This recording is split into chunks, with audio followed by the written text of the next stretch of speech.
Seconde épître de Paul aux Corinthiens, chapitre 12.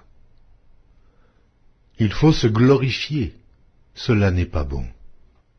J'en viendrai néanmoins à des visions et à des révélations du Seigneur.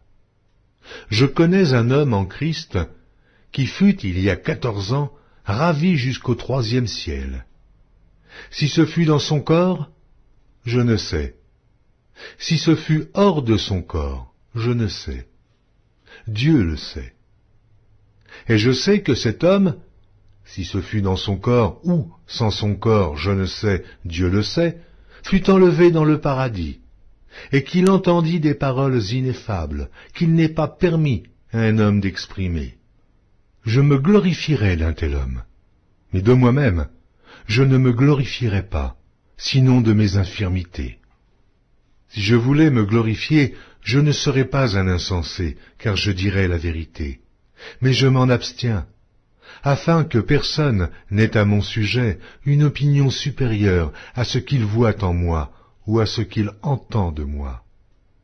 Et pour que je ne sois pas enflé d'orgueil à cause de l'excellence de ces révélations, il m'a été mis une écharde dans la chair, un ange de Satan, pour me souffleter et m'empêcher de m'enorgueillir. 3 fois j'ai prié le Seigneur de l'éloigner de moi, et il m'a dit, « Ma grâce te suffit, car ma puissance s'accomplit dans la faiblesse. Je me glorifierai donc bien plus volontiers de mes faiblesses, afin que la puissance de Christ repose sur moi.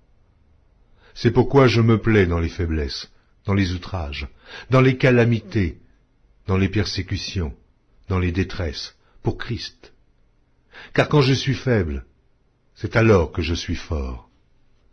J'ai été un insensé, vous m'y avez contraint. C'est par vous que je devais être recommandé, car je n'ai été inférieur en rien aux apôtres par excellence, quoique je ne sois rien. Les preuves de mon apostolat ont éclaté au milieu de vous par une patience à toute épreuve, par des signes, des prodiges et des miracles. En quoi avez-vous été traités moins favorablement que les autres églises? Sinon, en ce que je ne vous ai point été à charge. Pardonnez-moi ce tort. Voici pour la 3e fois que je suis prêt à aller chez vous, et je ne vous serai point à charge. Car ce ne sont pas vos biens que je cherche, c'est vous-même. Ce n'est pas, en effet, aux enfants à amasser pour leurs parents, mais aux parents pour leurs enfants. Pour moi, je dépenserai très volontiers, et je me dépenserai moi-même pour vos âmes. Dussé-je, en vous aimant davantage, être moins aimé de vous? Soit, je ne vous ai point été à charge, mais en homme astucieux, je vous ai pris par ruse. Ai-je tiré du profit de vous par quelqu'un de ceux que je vous ai envoyés? J'ai engagé Tite à aller chez vous, et avec lui j'ai envoyé le frère. Est-ce que Tite a exigé quelque chose de vous? N'avons-nous pas marché dans le même esprit sur les mêmes traces? Vous vous imaginez depuis longtemps que nous nous justifions auprès de vous. C'est devant Dieu, en Christ que nous parlons. Et tout cela, bien-aimés, nous le disons pour votre édification. Car je crains de ne pas vous trouver à mon arrivée tel que je voudrais, et d'être moi-même trouvé par vous tel que vous ne voudriez pas.